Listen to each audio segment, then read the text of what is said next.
안녕하세요, 여러분. 반갑습니다. Good morning, ladies and gentlemen. Very nice to meet you. I am Son Bong-hee. I'm working at the EU-Korea Climate Action Project.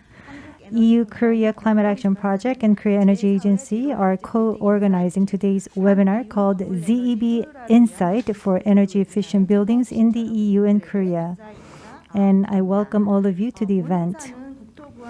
This webinar is co-sponsored by the Ministry of Land, Infrastructure and Transport and the EU delegation to the Republic of Korea, KEA, with an aim to facilitate the transition to ZEB roadmap, and has been holding Zero Energy Building Insight series, and this event is the fourth of its kind. As part of COVID-19 quarantine procedures, this event is being held as a non-face-to-face seminar. Before we begin the seminar, I would like to share with you some housekeeping rules. For presentation files, please click download as shown on your left screen to download the relevant materials. You can write in any questions on the question chats, and we ask for your active participation in that regard. Also, do not forget to fill out the online feedback form after the event. You can click survey section for this evaluation, which will only take about 20 seconds of your time. These are very simple questions, so we would appreciate it very much if you could fill them out after the webinar. And this webinar video will be uploaded to EU-Korea Climate Action Project website and KEA website later. If you would like to view the video again, or if you're interested in other projects that our project team and KEA are carrying out right now, you should come visit our website to gain more information. Now, let us commence the webinar. The building sector in the world is one of the largest energy consumers, with energy consumption by buildings continuing to increase. In response, the EU and Korea have been making various efforts to make a transition to low-carbon society. And as a result, the EU and Korea have been taking various measures to improve energy performance of buildings. As for the EU, in accordance with the Energy Performance of Building Directives, any new buildings constructed within member states must comply with the ZEB criteria from the end of this year. As for Korea as well, to strengthen energy efficiency of new builds, the policy for ZEB rollout has begun for public buildings that are larger than certain size. Yet, even if there are laws and institutions put in place, unless the private sector and companies actively invest and participate in the effort, the policy goal for expanding green building stocks will be unattainable.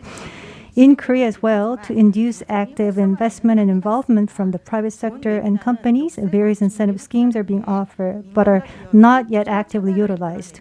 This webinar is aimed at facilitating private investment and participation for ZEB rollout by sharing innovative incentive schemes and case studies.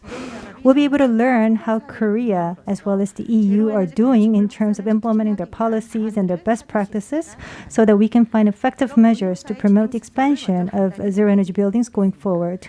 Let me talk about the proceedings for the event. We will invite our two co-organizers for their opening and welcoming remarks and start with presentations and discussions afterwards. As for the theme presentation, Korean incentive system and improvements will be presented by a Korean expert, followed by the European experts who will speak about the EU's incentive system for new buildings and old building stocks. After presentations are finished, there will be discussions by designated discussants and a Q&A. And we ask for your active participation in that regards. Now let's begin. We will first invite Minister Councillor Christophe Beth from the EU delegation to the Republic of Korea for his opening remarks. Minister Councillor is also charged with trade and economic affairs at the EU delegation to Korea. Please, the floor is yours. Good afternoon and good morning, ladies and gentlemen. I would like to welcome all of you to our third webinar focusing on energy efficiency in buildings. First of all, I would like to thank the organizers, the speakers and the audience who have joined us today through being here and online. This is a difficult time for all of us. Our society has been hit not only by the corona pandemic, but also by adverse impacts of climate change. According to a recent study by the Korean authority, temperature rise of the Korean peninsula is more than twice as fast as the world average. This is very alarming, but we can change that. Actually, we should turn the challenges of climate change into business opportunities. Energy efficiency is where we begin, because retrofitting buildings is the policy measure with the largest potential for creating new jobs and for reducing emissions in the short term. Buildings are a central part of our daily lives, as we spend a large part of our days in them, at home, at work, or during our leisure time. During lockdowns or self-isolation, the importance of the built environment and its role in making clean transition have become more apparent than ever before.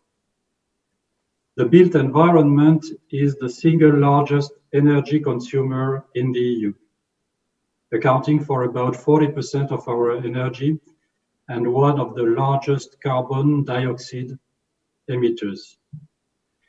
Improving energy efficiency in buildings, therefore, has a key role to play in achieving the ambitious goal of carbon neutrality by 2050, set out in the European Green Deal. Thus, we intend to kickstart a wave of building renovation across Europe at double the pace. We have launched a new initiative called Renovation Wave as part of the European Green Deal. If we do it right, we could see a movement that manages to be transformative for our energy efficiency and Europe's construction sector alike, getting labor-intensive industries back to work and reducing bills for households. This is the logic for our action plan on buildings renovation that we will launch in September. All of these plans are also boosted by the EU Recovery Plan. The plan is green at its core, and it is endowed with instruments that will mobilize private and public actors for the clean energy transition. We are targeting first hospitals, schools, SMEs, because these sectors are particularly affected by the crisis.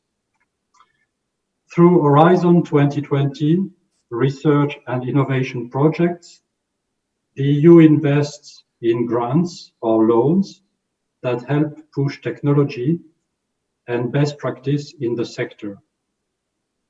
My colleagues joining from Europe will explain the details of our implementation plans later in this webinar. Ladies and gentlemen, I would like to reiterate that this is our opportunity to accelerate the transition to a cleaner world and make a systemic change in our society. I am in no doubt that this seminar, this webinar, will pave the way for further discussion and cooperation between the two sides in the energy efficiency building sector. I invite all of you to engage in discussions. I also take this opportunity to thank the Korea Energy Agency for its collaboration in organizing this webinar and also other upcoming events. I specifically refer to the Korea Green Building Festival 2020 and the EU-Korea 2020 Zero Energy Building Insight Forum to be held on 17th of September. Thank you for your attention. 말씀 잘 들었습니다. 감사합니다. Thank you very much. 다음으로는 국토교통부의 Next, we would like to hear from Kim Yoo-jin, who is the director of green buildings at MOLIT. 인사 말씀을 영상 메시지로 Kim Yoo-jin has sent in her remarks through a video message, so please will listen to her now. Hello, it is a pleasure to meet you. My name is Kim Yoo-jin. I'm the director for green buildings at MOLIT. I would like to take this opportunity to thank the EU delegation to the ROK, the Korea Energy Agency, and all the participants here who have come here to discuss zero energy buildings. Today we have many experts who will be talking about what we can do to try to provide more incentives for the energy efficiency of buildings so that we can go towards more zero energy buildings into the future. Hopefully this will allow for more ideas for us to expand the rollout of ZEBs. As you know, our ministry has, since last year, announced the second basic plan for green buildings. And of the plan, you would find that there has been a ZEB rollout plan, a rollout policy for new buildings to improve energy efficiency. Beginning this year, we have made it mandatory and rolled out this obligation for public buildings. This will be expanded to the public sector in 2025, so that by 2030, we will apply this to all buildings. And in July as well, the government also announced a Korean New Deal policy, which will accelerate our transition to a green economy for the entire economy and society of Korea. To that end, our ministry has been working to reduce the commissions and the fees for voluntary energy efficiency and also try to upgrade our institutions in place for energy efficiency to provide more practical incentive measures to all those who decide to adopt these measures. This year is year 0 for mandatory ZEB certification. Through more green buildings, we can enhance the quality of the lives of our people from microfine dust and other environmental pollutants.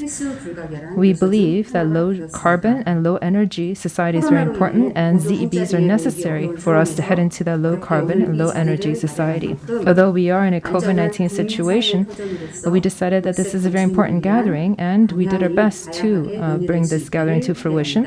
To that end, I hope that we can all engage in fruitful discussions to come up with good ideas and insight. Once again, I would like to offer my congratulations for you on the opening of ZEB Insight. I wish you all success and good fortune. Thank you very much. Thank you very much. Next, we will invite a leader from the EU-Korea Climate Action Project, Mr. Joachim Eisler, for his welcoming remarks. Are you ready to go online? Yep. Hello and a very welcome to our webinar also on behalf of the EU-Korea Climate Action Team in Korea. I would like to join the previous speakers to thank the Korea Energy Agency, the EU delegation in Korea, the Korean Ministry of Land, Infrastructure and Transport, as well as the Buildings Performance Institute Europe for either their co-sponsoring or their support provided to this event. For us at the EU-Korea Climate Action Project, the topic of energy efficiency building is one of our key work areas. And today's webinar is really building on some of the outcomes and discussions of some of the previous events that we have organized together with our Korean partners, where we have identified further topics of interest to Korea and to Europe that we would like to address, start addressing in more detail in today's webinar. The objective of the webinar today, therefore, is to share information on financial and non-financial incentive schemes in the EU and Korea, to scale up renovation of existing buildings, but also the construction of zero energy buildings to reduce greenhouse gas emissions. We are all happy that we were able to mobilize very interesting speakers from Korea as well as from Europe, who will be sharing their respective experiences and also participate in a question and answer session following their presentation today.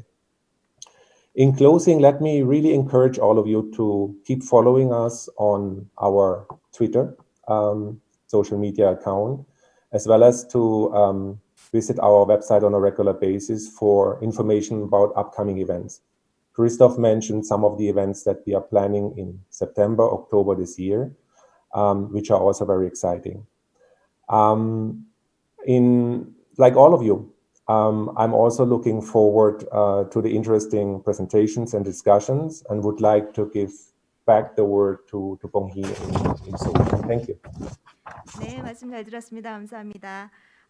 Thank you very much. 인사 말씀의 마지막 순서로 So now, we would like to hear from one of our co-hosts or co-organizers, Mr. Shim Chang-ho, the Director of Demand Management at Korea Energy Agency.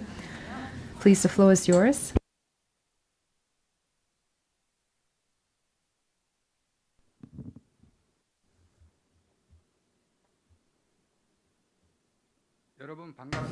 Ladies and gentlemen, it is a pleasure to meet you. My name is Shim Chang-ho. I'm the Director for Demand Management at Korea Energy Agency. Thank you very much for coming here despite your very busy schedules. Christopher Bess of the EU delegation to the Republic of Korea. Kim Moo-jin, Director of Green Buildings of MOLIT. Yohai Meisler, Team Leader of the Korea-Europe Climate Action Project. Thank you very much for all of you attending both on-site and online. Today we are here to discuss the various incentives and case examples for the Republic of Korea and for Europe to try to increase the rollout of zero-energy buildings. I hope that this will be a good opportunity for us to listen to the experts present to try to come up with better support measures.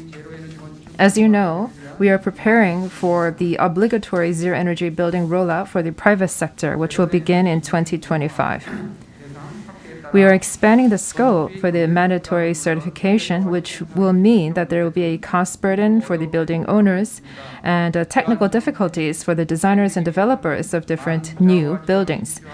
And there are many other challenges that lie ahead of us, which is why, for us to execute this governmental policy smoothly, we need various investment and more support and good incentives to encourage the level of investment.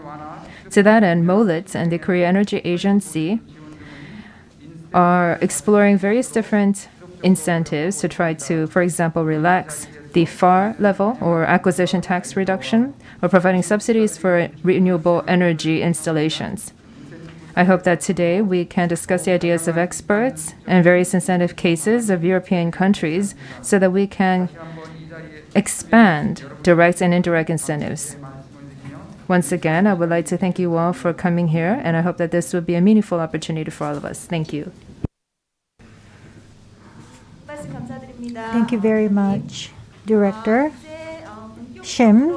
Now we're going to begin our presentations and discussion in earnest. 먼저 발표와 토론을 이끌어 First, to moderate the session, we're going to invite 이번 발표와 토론 시간의 자장 our chairperson for the session. We have a senior research fellow, Seung-Eon Lee from the Korea Institute of Civil Engineering and Building Technology to moderate the session. I will pass over the microphone to Dr. Lee. The floor is yours. 안녕하세요. Good afternoon. 이번 제로 에너지 빌딩 인사이트 제4회 I'm very honored to work as a moderator for the fourth ZEB Insight. I am Lee Seung-Eon from the Korea Institute of Civil Engineering and Building Technology. We have three presentations to be given. One presentation from the Korean speaker, from the Seoul Institute, Dr. Min-Gyeong Kim, and from the EU side, we have research head, Ms. Mariangiola Fabbri, and Mr. Seán Armstrong from the Irish Department of Housing, Local Government and Heritage for the second presentation. And in the interest of time, we're going to just start with the first presentation to be given by Dr. Min-Gyeong Kim from the Seoul Institute. Please begin your presentation. I'm very pleased to meet you. As was introduced, I am Min-Gyeong Kim from the Seoul Institute. My presentation is titled Korea's Financial and Non-Financial Incentive Schemes for Energy Efficient Buildings in Korea.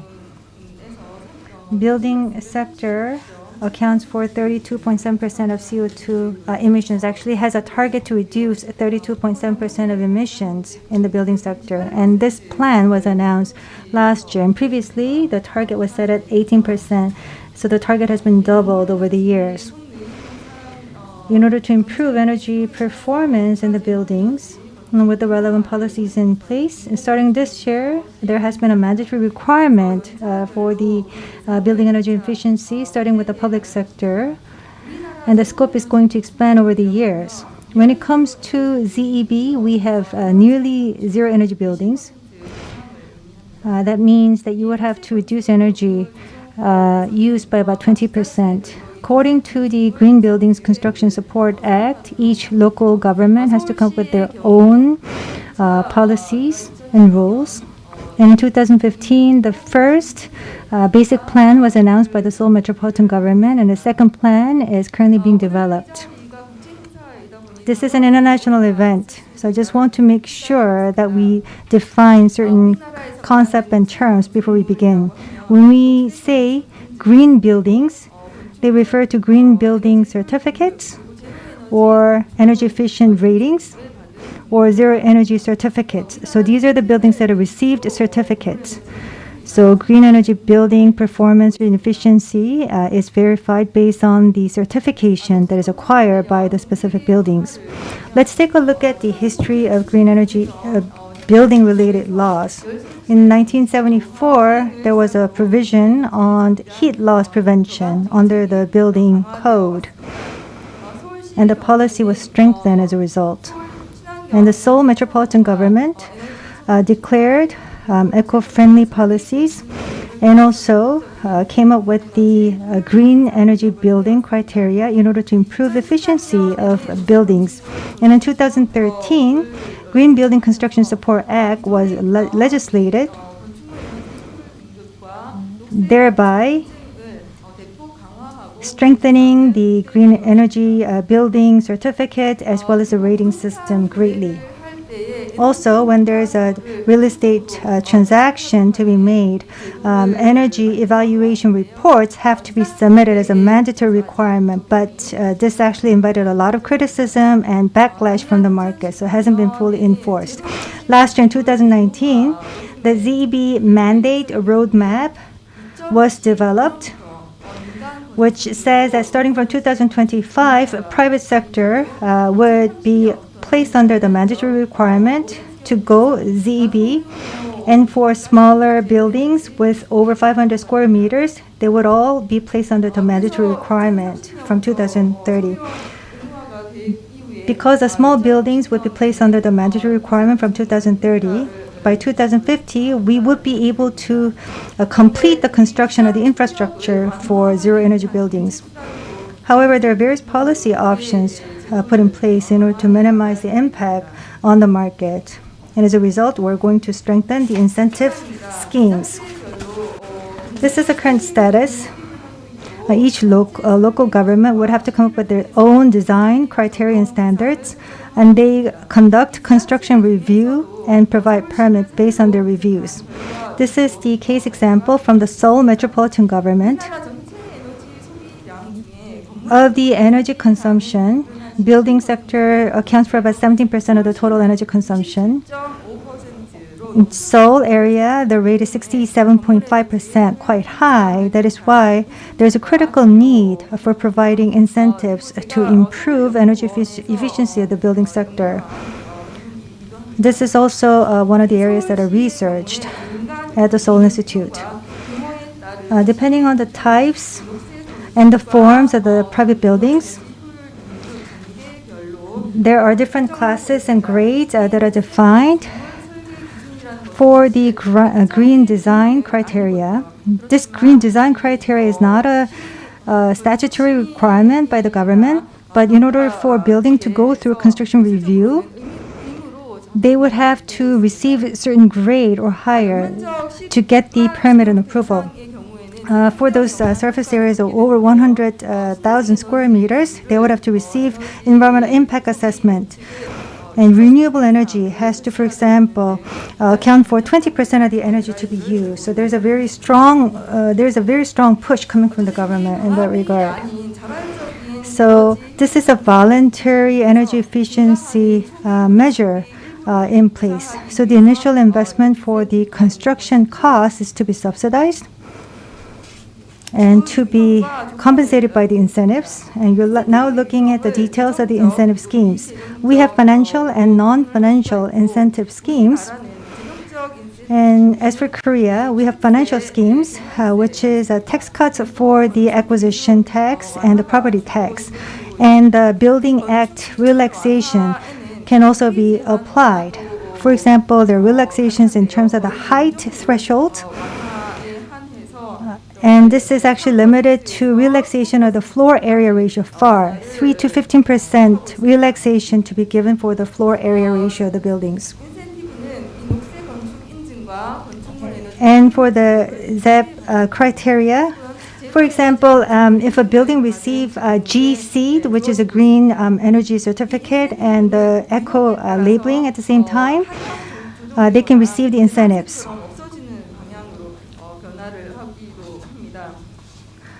And they're also linked to the financial incentives.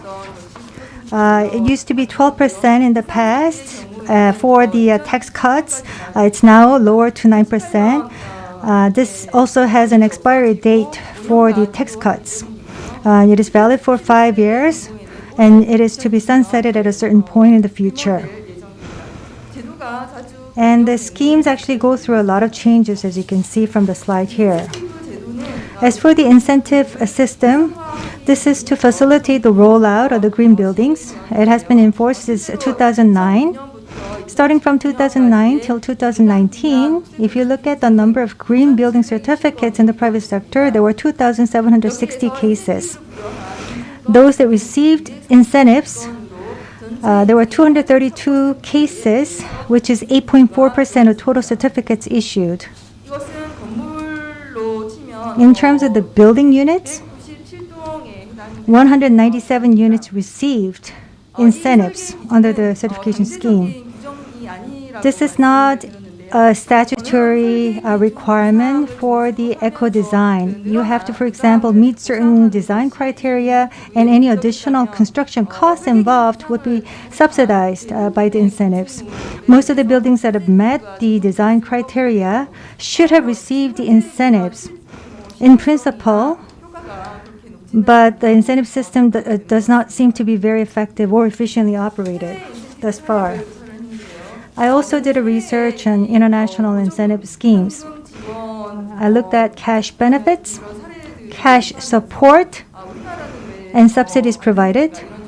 And I thought to myself, why Korea doesn't have certain incentive scheme? Because for the electric vehicle, subsidies account for about 1/2 of the total vehicle cost. But buildings are actually perceived as a private property. That is why the subsidy level has been quite limited. Because there's a lot of criticism against people that own a lot of buildings and houses. And building owners, of course, because of current legal changes, seem to be viewing this issue from a negative point of view. So, for example, as an incentive, there are tax benefits to be given and relaxation of construction criteria, and also the land donation rate is reduced to as much as 15%.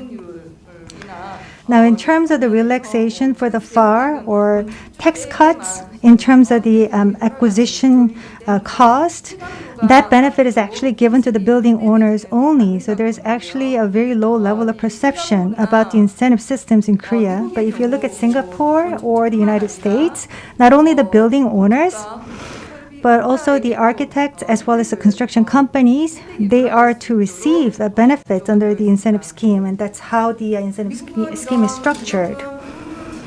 Such subsidies and cash grants account for 40% of the total construction costs in certain cases.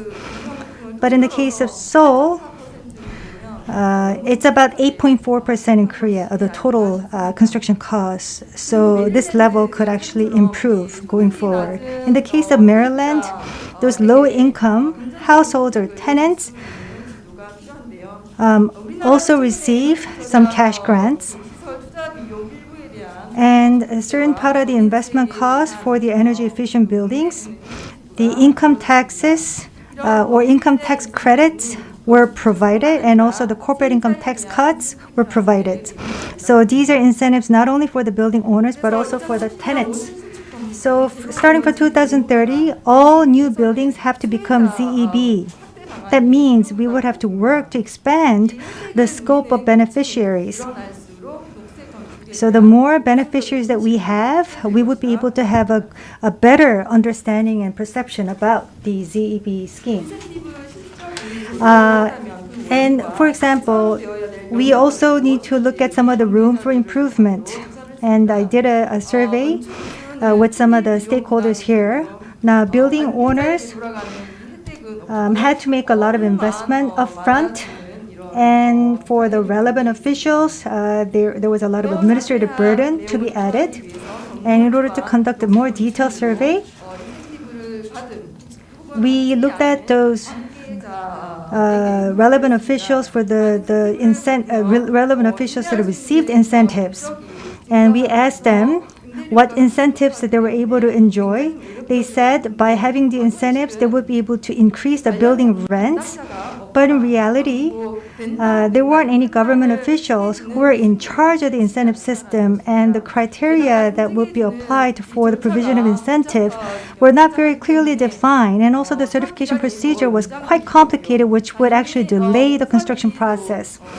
And also the cost of construction would also increase as a result of going green for the buildings. And the incentive offerings were also limited in terms of scale and size. So many building owners decided to forego such construction process. That is why many people are aware of the need for new additional incentives. And also 5 years or 9 years have been cited to be an appropriate recovery period. So that is why many people have tried to discuss some new and improved measures. For acquisition tax has to be paid within 60 days after construction has finalized. But just to get the required certification, it can take up to 80 days, which is why there are some cases they are not eligible for incentives because they missed the timeline. So we feel that maybe the incentives are not designed from the point of view of the beneficiary. The incentives have to be better designed to be more attractive to the beneficiaries so that they can really attract these beneficiaries. Even in the case where people are eligible for incentives, in some cases they still do not apply for the incentives, and the incentives are open for interpretation. People have different ideas about what the definitions of the terms are. And there's also some legal overlap. For example, maybe one building owner receive a certain incentives from another law under a different legal scheme, so they cannot get the same same incentives through a different legal scheme. Perhaps when there's a land donation for public facility use, then you can get you can use up all the maximum level that is allowed under the floor area ratio. So you cannot get even more than that under the GC scheme. And for land donation, you also have to provide even more costs and put in more costs. And many building owners think that the GC would mean that they have to even give up more of their land for public use. So that is why we need to change around their awareness. The beneficiaries of the incentives, however, are mostly owners of big buildings. The big buildings, for them, are easier to get a relaxed FAR, floor area ratio. So for them, it's not really a meaningful incentive to provide even more of a relaxed floor area ratio scheme. So that's not enough of an incentive for these owners of big buildings. However, maybe there are some owners who want still to get the FAR relaxed FAR, but in some cases maybe the incentive cost burden is too high, or the procedure is too complicated, for example. So we feel that there is a need to apply and provide these incentives to buildings that are smaller. There are owners of smaller buildings. There are about 600,000 buildings in Seoul, which are all below about 3,000 square meters. These are small buildings, as you can see, but there are no incentives for the owners of these smaller buildings. So there's this lock for these buildings that are under 3,000 square meters.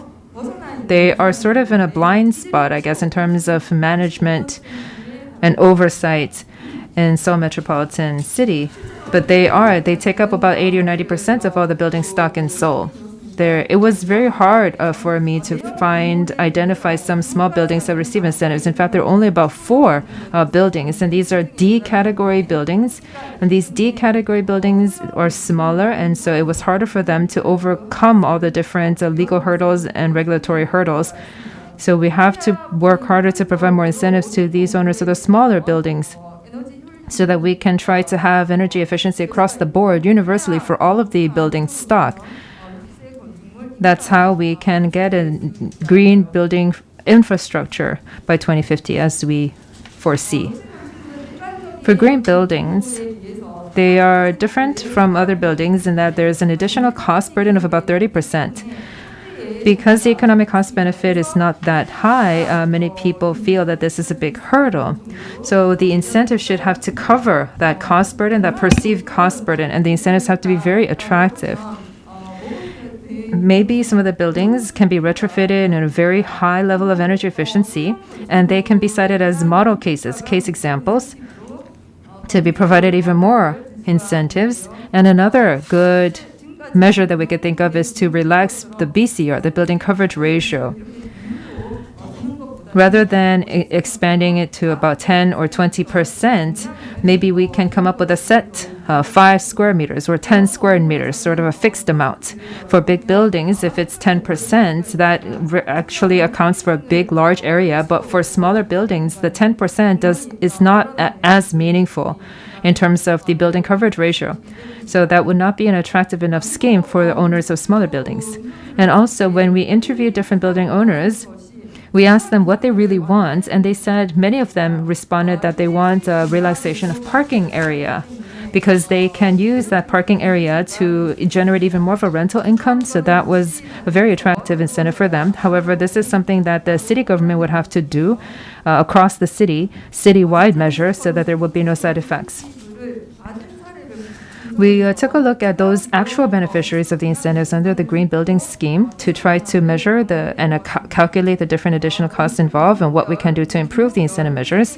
We looked at the type and whether or not they received the incentives, and what was the divestment period of the cost, the actual construction period, any additions, or the different incentives, cash or financial incentives that they did receive.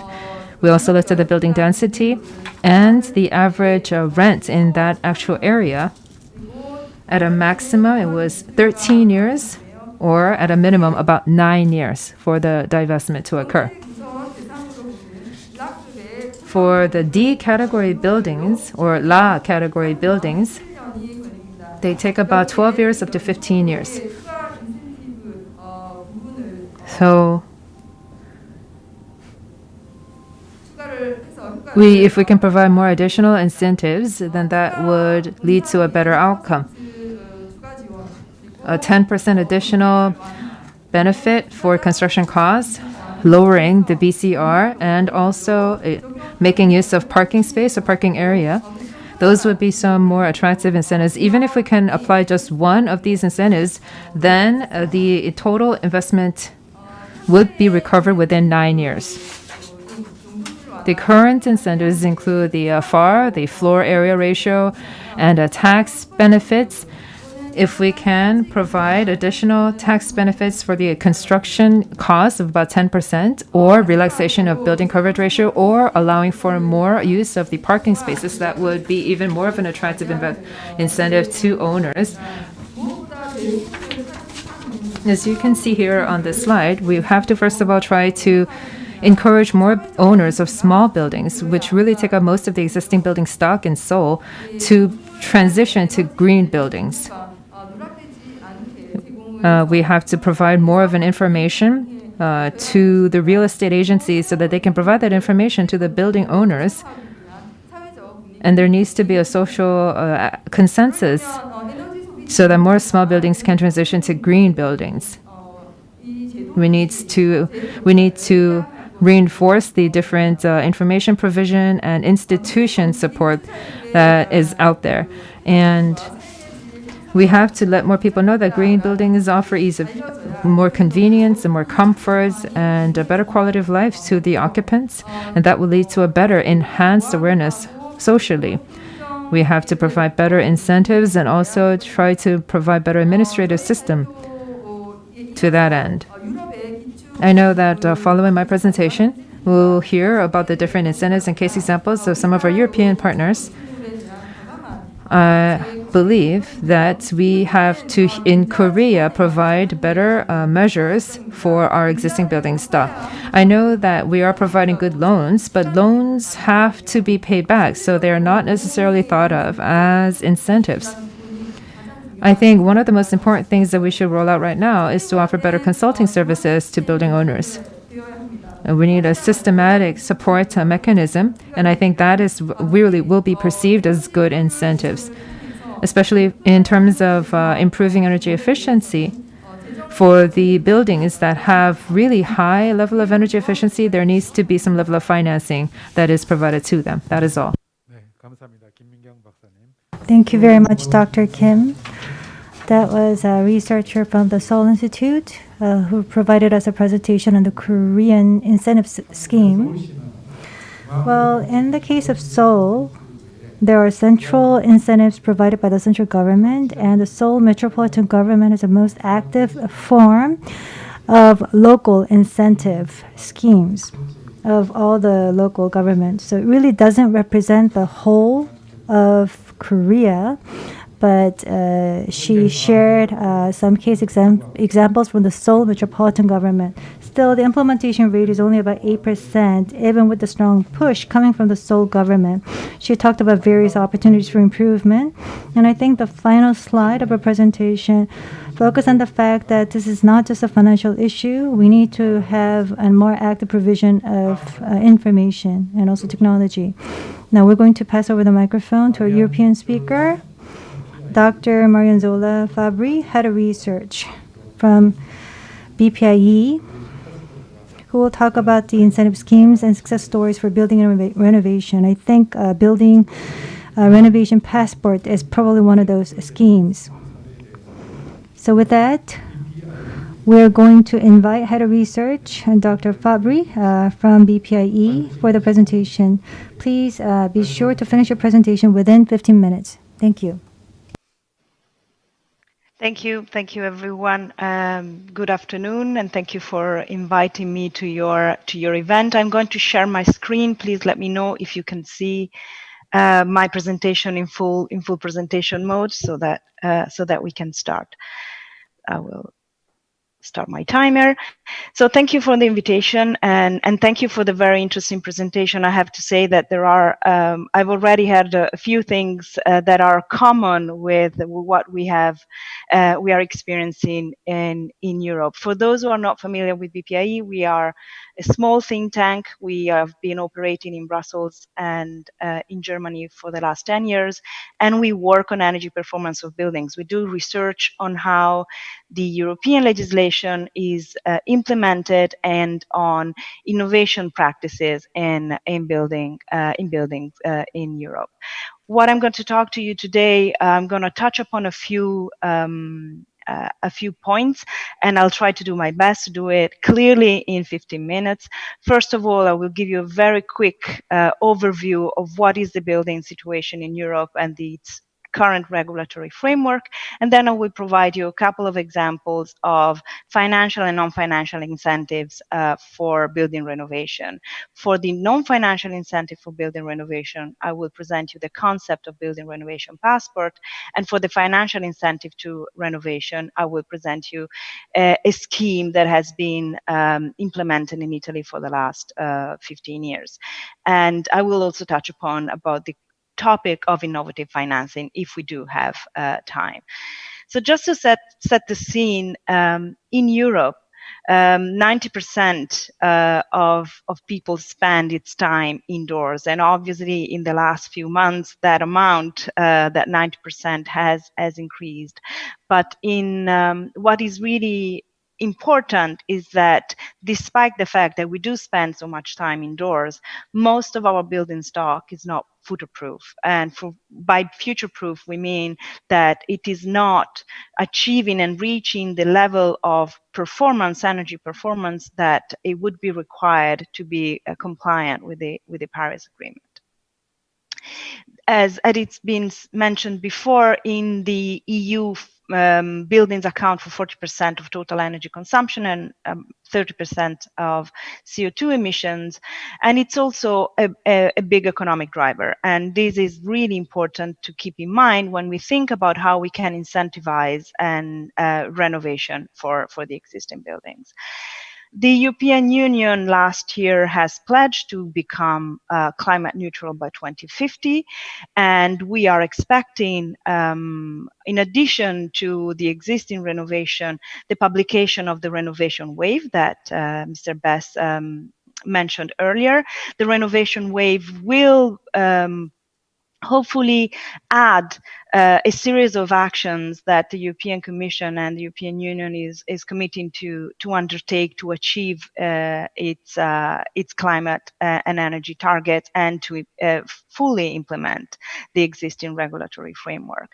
That being said, we do know that the biggest challenge for this is really triggering the renovation to a level and a depth that is much higher than what it is currently being done. We do know that that most of the renovations in the European Union are step-by-step renovations, which really means that instead of fully renovating a building and trying to achieve the highest savings in one renovation, most building owners, and in particular this is true in the residential sectors, most building owners do renovate a little bit at the time, based very often on the financial capacity and availability that they have, but also on the knowledge and the need and the immediate need they do have to fix a few things in their households, or to replace equipment,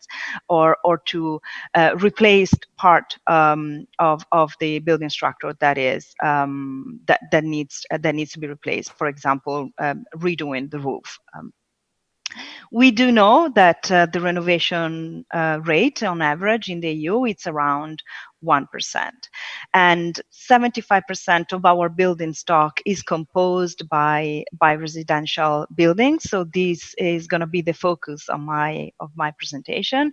And out of these 75% residential buildings, about 64% is composed by single-family houses, and around 36% by multi-family houses. So the instruments that are usually adopted and defined to renovate these different building typologies also have to be adapted and tailored to make sure that the needs and the technical feasibilities of the renovations are taken into account.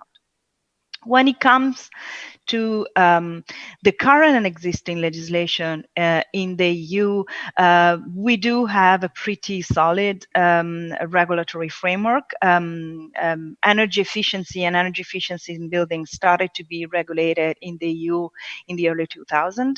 And we do have now 4 major pieces of legislation that do touch upon buildings in a way or another. The main piece of legislation that deals with energy performance of building is the Energy Performance of Buildings Directive. I will call it EPBD from now forward. And it was introduced in the early 2000s, and since then it went through 2 major revisions, one in 2008 and one in 2018. Accompanying this piece of legislation, there is an energy efficiency directive and a renewable energy directive, and a new regulation that covers the governance. So how member states do report about the compliance with this legislation to the European Commission. And this is important because you may imagine every piece of legislation does have a reporting requirement, and in order to streamline those and making sure that the European Commission can gather all the information and can provide recommendations accordingly, making sure that there is a bit of order in and consistency in how member states do report their plans and their achievements was one of the major needs that was tackled with the governance legislation that was introduced in 2018. There is also legislation on products, namely the eco-design and the energy labeling directives. Of course, they also cover heating and cooling appliances, but I will not touch upon this in this presentation. What we have to really focusing on, I would like to focus on, is the biggest change in the energy performance of building directive that happened in 2018 that has a direct influence on how incentives to renovation can be designed by member states.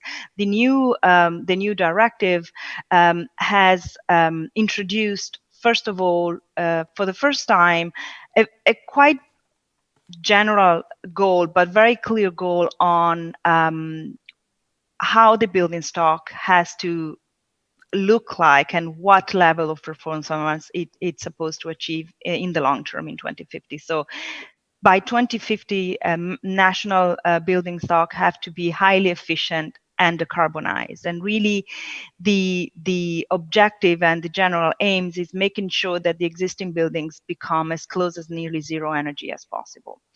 And this, of course, we're talking about a long-term objective of 2050.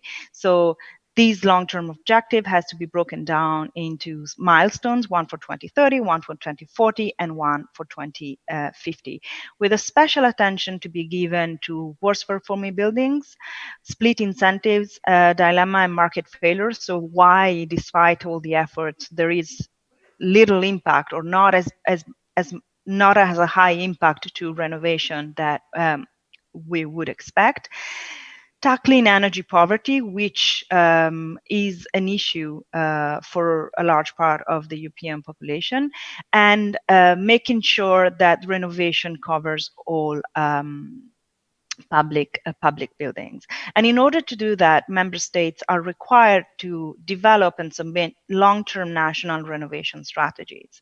And the first one was due in March 2010, and I'm sorry to say that by this week, only about, I think, 12 long-term renovation strategies were submitted. So we have slightly more than a half of the member states that have not yet presented their long-term renovation strategies to the European Commission, even though we know that most of them are currently consulting with their national stakeholders to finalize them and submit them. And the purpose of these long-term renovation strategies is really to provide member states with an opportunity to design and present their renovation strategies that for the next longer period. Previously, these strategies were due every 3 years. With the new legislation, the time frame it's a bit longer. And this is a great opportunity for member states to really design and make sure that they do act in incentivizing renovation where it is most needed, and they do provide an overview of the instruments that they're going to use to do this. One of the new measures that is suggested, in the long-term renovation strategies are the building renovation passport. And I would like to spend the next few minutes to explain to you what these are and why they are considered potentially a very effective non-financial incentive to renovation.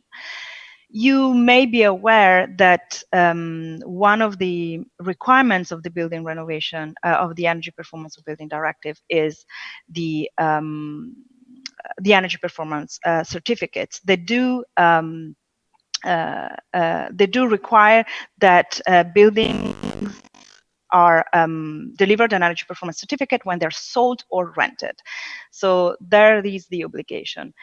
We do know, however, that these energy performance certificates do provide information, limited information about the energy performance of the building, with no information related to what it is that can be done to improve the energy performance of this building. So the building renovation passport, it's actually composed by two elements, a renovation roadmap and a building logbook. The renovation roadmap uses all the data that can be gathered for a building to develop a renovation, the step-by-step renovation plan together with the needs of the building owner, whereas the building logbook becomes a repository information, a sort of inventory that can be used and accessed by a number of stakeholders, but by the building owners first and foremost, where all the information of the building is gathered. And so that information that then can be used in the future to add in case a new plan for renovation is needed, or some of the measures need to be updated. So the difference really between the energy performance certificate and a building renovation roadmap is that the building renovation roadmap can be delivered, and it's a voluntary measure for now, and can be delivered not only when a building is sold and rented, but in any point in time, and that it really presents renovation recommendations that are tailored to the need and the behavioral consumption of the family or of the people that occupy the building and will use the building. And this is really a big difference, because we do know that one of the biggest barriers to renovation in the EU is that the owner very often doesn't know how to renovate, which measures are the most important, and when and in which order they have to be implemented. And we also know that one of the drivers of renovation is not necessarily energy savings, but improving the comfort and having better living conditions for their own households.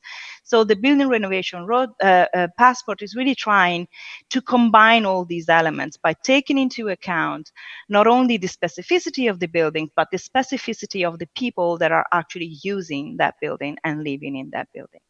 We have seen different attempts to introduce these instruments. There are 3 countries where these attempts are more developed, and so these are France, the Flanders, which is a region in Belgium, and Germany. And they have developed it in different ways, and I will be happy to give you information about that. It's been done in the Q&A section. We do have a project that collects all the information about this, so you can find the link here. It's called IB Road, and we've really and try to analyze the building renovation passport, how it has been designed, and how it is currently being piloted and implemented across these countries. When it comes to financial incentives, we do have a plethora of examples, and I wanted to give you one example in Italy, because I think really captures all the potential success factors, but also the pitfalls and potential area of improvements that designing scheme of this type can bring to. The first thing is that this is a tax credit scheme. So basically, the Italian government reimburses up to 85% of the renovation cost over 10 years after the renovation is delivered. The 85% is the highest amount, and it's actually a combination of different types of renovations that can be done at the same time. The renovations can be done as it can be a simple structural renovation, can be an energy renovation, and it can be a seismic renovation. Italy is a highly seismic country, so we do have earthquake very often. And the scheme covers residential and non-residential buildings. What are the interesting elements of this scheme? One is that it goes really through tax rebates and tax incentives. So it is a way that allows the government to do a number of things. One is making sure that the payments are done regularly, but also making sure that all the measures that are implemented are regularly recorded, and so that the economic impact that is triggered by this system can also be measured. So it's one of the few systems that have been used in tax credit. It's really broad in scope and complementary in the type of renovations that can be done. That allows certain flexibility, but it has also been a cause of not achieving the highest level of energy renovations possible, because very often the owner would prefer to give more attention to the anti-seismic or other elements of the renovation. It has a broad reach. About 57% of the building stock, of the residential building stock, have been touched upon in the last few years, and it has had a huge impact in direct jobs creations. This is very important for a country that was heavily hit by the economic and financial crisis of 2008. And it does now have a multi-annual component, which means that the system moved from being approved on an annual basis, so with very limited budget availability, to being multi-annual. So there is certainty for the building owners and the supply chain that these schemes can be refunded. It didn't work initially because there was a lack of this long-term horizon, and the funds can be combined also for non-energy efficiency renovations. So as a result, it did not trigger deep renovations at the necessary scale. When it comes to what is really interesting is that this system is now being revised and re-seen in view of the COVID and the EU economic recovery package. And so it is now being extended. So the government expects to be able to repay these renovations of up to 110%. And one way that this is possible is that because the tax credit can be transferred totally or partially to third parties, either banks or insurance companies or renovation companies. The duration of this project is going to be quite short. The eligibility for the 110% refund is from July 2020 to end of December 2021. But there is a potential positive spillover effect that has been calculated.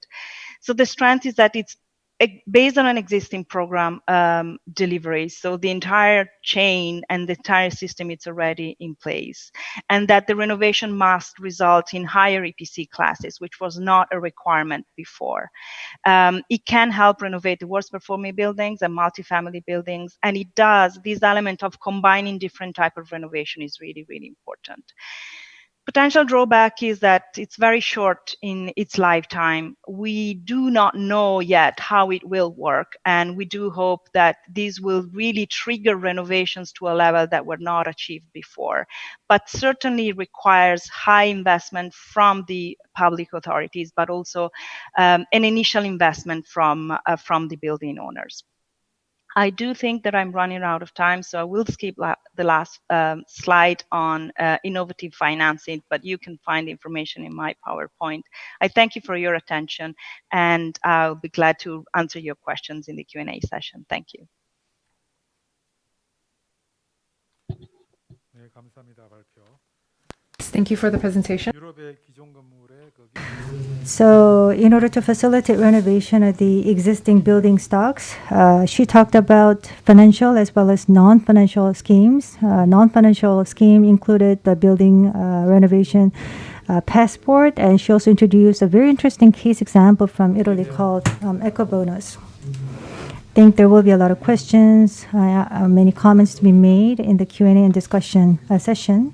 We'll first listen to all of the presentations, and we will be able to deal with them at a later point during the Q&A. Next, last presentation will be given by, once again, one of our participants from Europe, Seán Armstrong, who's a senior advisor Climate Action Policy and Construction Industry Regulation at the Irish Department of Housing, Local Governments and Heritage. Mr. Armstrong has a practical experience in the field in energy efficiency system installation. Recently, he has, however, pivoted to policy. He's going to tell us about some case examples focusing on Ireland. Mr. Armstrong, will you please? Thank you. Thank you to the EU delegation to the Republic of Korea, the Korean Ministry of Land Infrastructure and Transport, the Korea Energy Agency, the EU Climate Action Project, and the Building Performance Institute of Europe for inviting us to present, and we're very pleased to be here. I'm going to share with you the story of Ireland's roadmap towards nearly zero energy buildings for new dwellings, and I'll review the policy and regulatory measures that we put in place to achieve nearly zero energy buildings for new dwellings. Ireland is a country in the western seaboard of Europe. We have a population of about 4.8 million people. Our gross domestic product is over 300 billion euro. We joined the UN in 1955. We joined the European Union in 1973. About 32.5% of our electricity is generated from wind, which places us second in the world with regards to wind generation. Our climate change commitments are met through the EU. We've had the Climate Change Act in place since 2015. We've had the Ministry of Climate Action in place since 2016.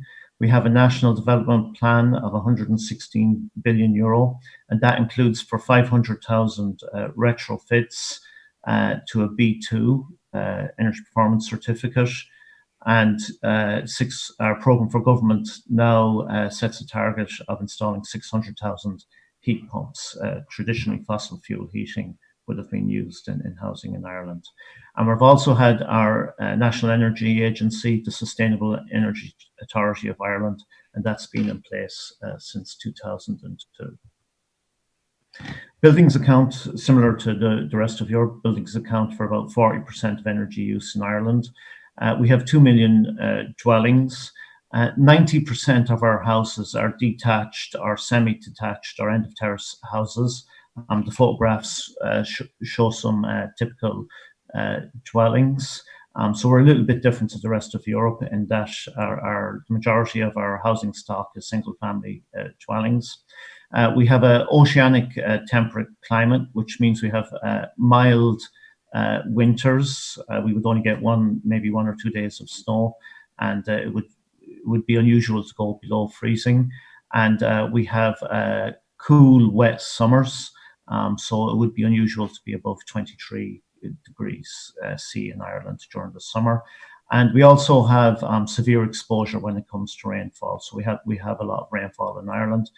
And that drives the construction of housing. So we've got typically masonry construction is the typical construction method for our housing. And quite often it's a cavity wall construction, which means that there's 2 masonry leaves with a gap in between to prevent the transmission of moisture through the dwelling. There are several elements to the regulations and policy that we've used to implement nearly zero energy buildings. Information has been a key measure, and the introduction of energy performance certificates, or we call them building energy ratings, has been an important tool in the implementation of nearly zero energy buildings.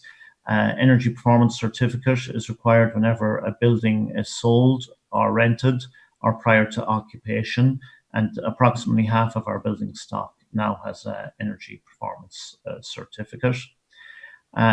Since 2007, we've had a roadmap to achieve nearly zero energy buildings by 2020, and we've had step changes in that period, which I'll run through in my presentation.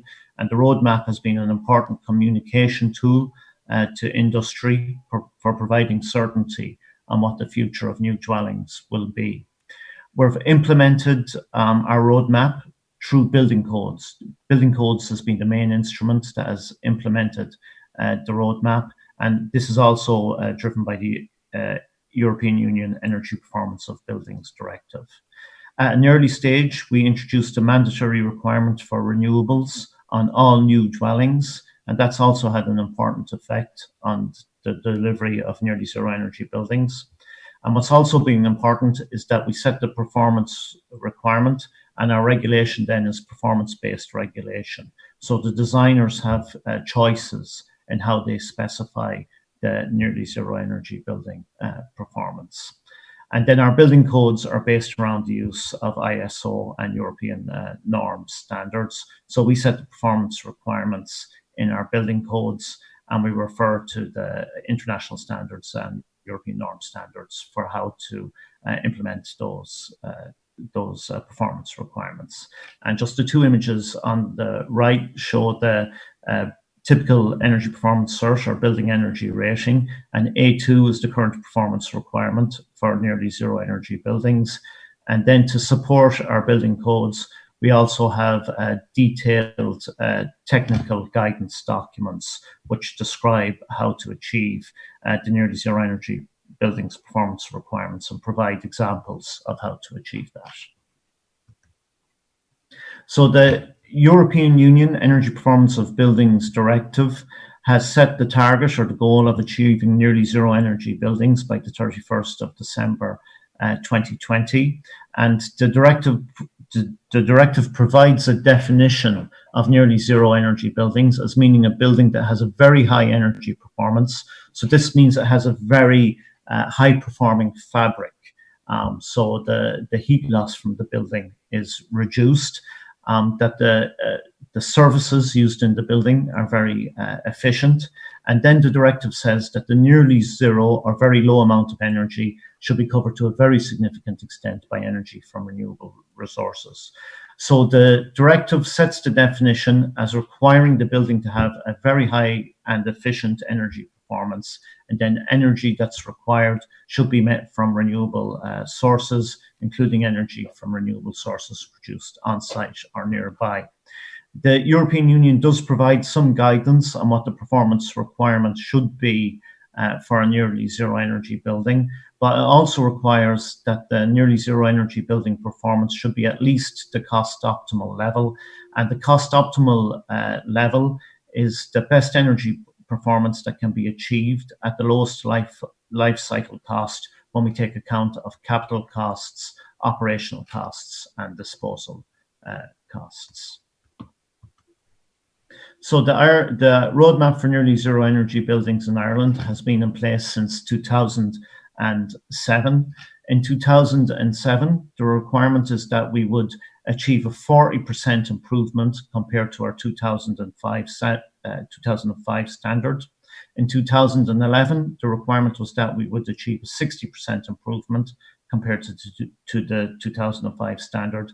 And in 2019, since the 1st of November 2019, the requirement is that we achieve a 70% improvement compared to the 2005 standard.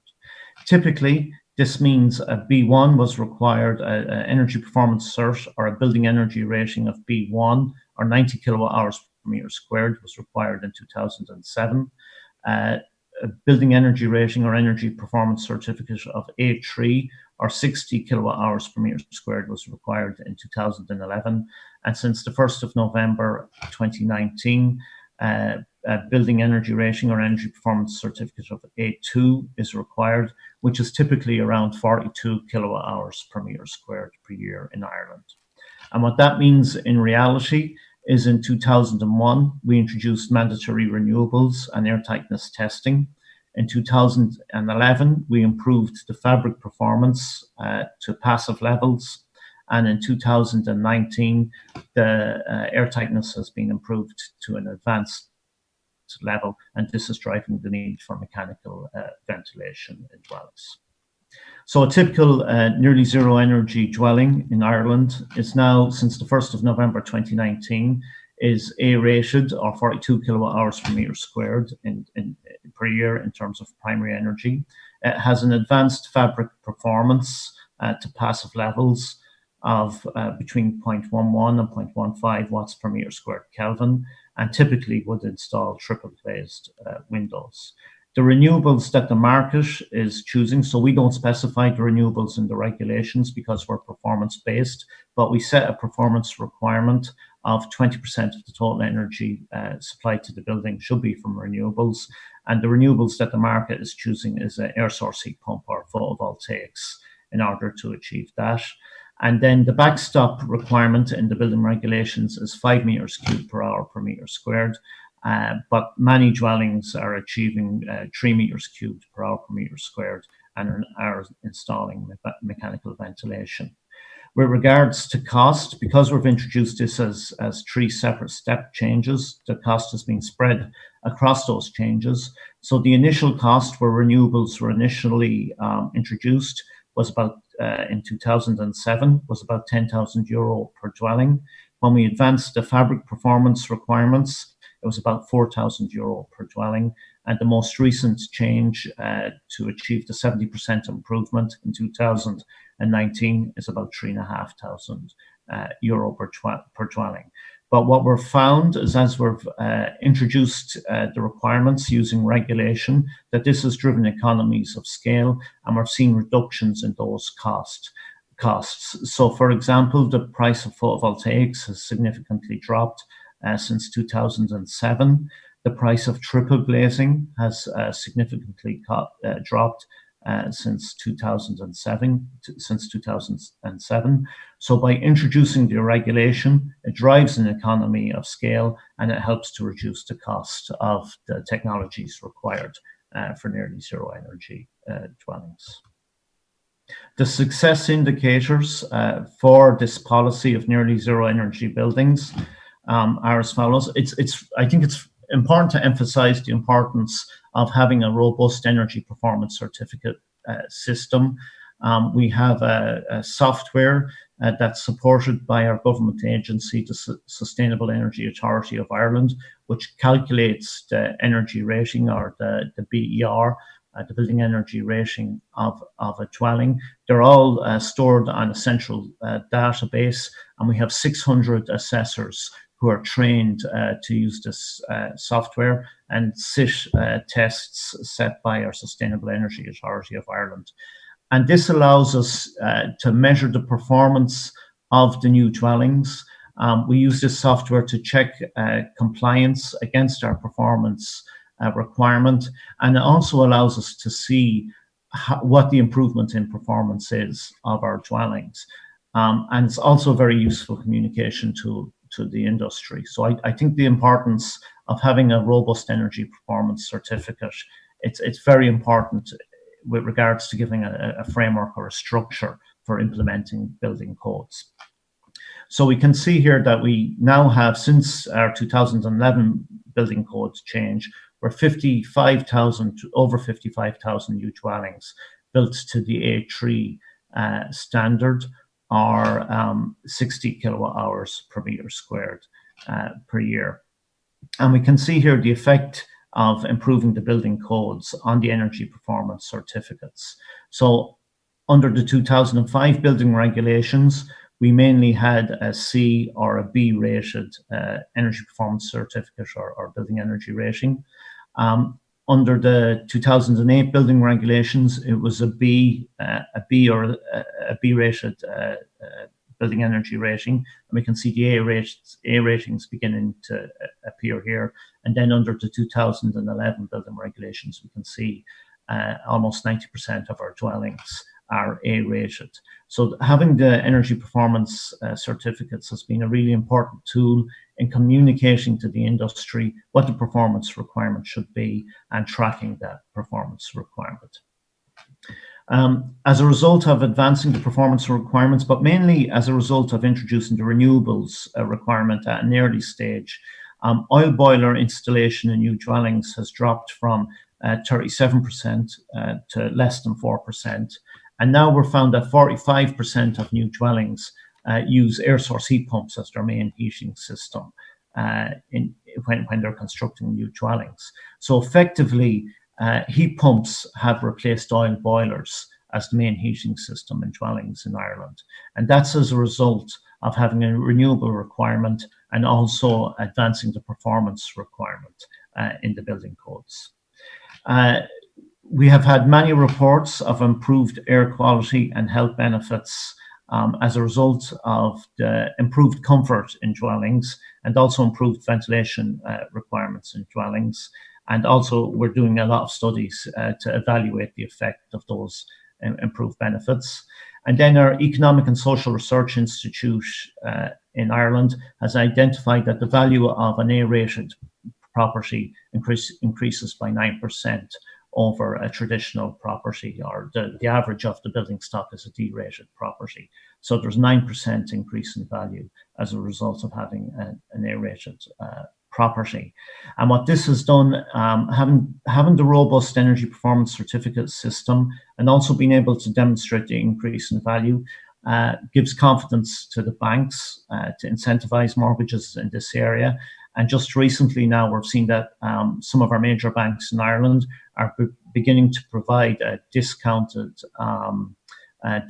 interest rates for mortgages for A-rated and B1 rated dwellings. So they provide a reduced rate of 0.2% on mortgages. So that's the importance of having a robust measurement system for measuring the performance of buildings. Just on international studies, there's a study done by the Global Building Performance Network, and Ireland did well. We were at the top of that study in 2014. And also the World Bank did a study in 2018, and Ireland was in the top 3. And interestingly, Korea was also there at the top of the table as well. With regards to financial incentives, in Ireland, we don't give financial incentives for new dwellings because the performance requirement is an advanced performance requirement in building regulations. It wouldn't be correct to give a financial incentive for something that's already required by regulation. So people have to do it anyway. So it's not correct to give an incentive for an advanced performance requirement when it's already required by regulation. But we do have Better Energy Homes grants, and these are for existing dwellings, and they're managed by our energy agency, the Sustainable Energy Authority of Ireland. They're available to private homeowners for existing dwellings. Grants are for an energy performance of at least B2 if the whole retrofit is done in one stage, or in a step-by-step approach. So as Mariangiola said previously, a lot of improvements are done in a step-by-step approach. The grants are for a fabric first approach, which is walls and attic insulation, replacement of inefficient heating systems, and renewable energy systems also, which includes heat pumps, solar PV, and thermal. And we can see that 40% of our grants have been on wall insulation, and 36% of our grants have been on roof insulation. 11% have been on replacement of efficient heating systems. We now only fund the installation of air source heat pumps, so we no longer fund the installation of fossil fuel boilers in dwellings through our incentive schemes. 9% is for heating controls, and 4% is for solar heating. The programme has supported 260,000 homes since 2009, but obviously we have 2 million homes in Ireland. Most of them need to be retrofitted, so the programme needs to be scaled up. So rather than increasing incentives, because it's very expensive, what we're trying to do is build a supply chain, and we're looking at measures like one-stop shops, where a homeowner can go and get all the information they need to retrofit their homes, and also the aggregation of homes. So if we can group homes together, hopefully we can create economies of scale and reduce costs in that way also.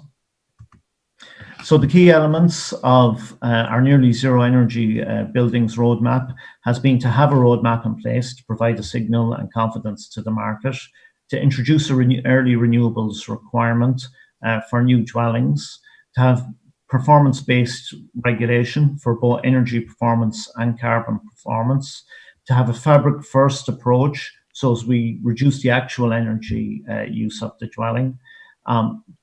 Very important to have an energy performance certificate rating system in place. Also, what we're found that's important is to apply all parts of the building codes to retrofit works and to consider other issues such as fire, ventilation, and durability. It's important to look at retrofit works in a holistic way.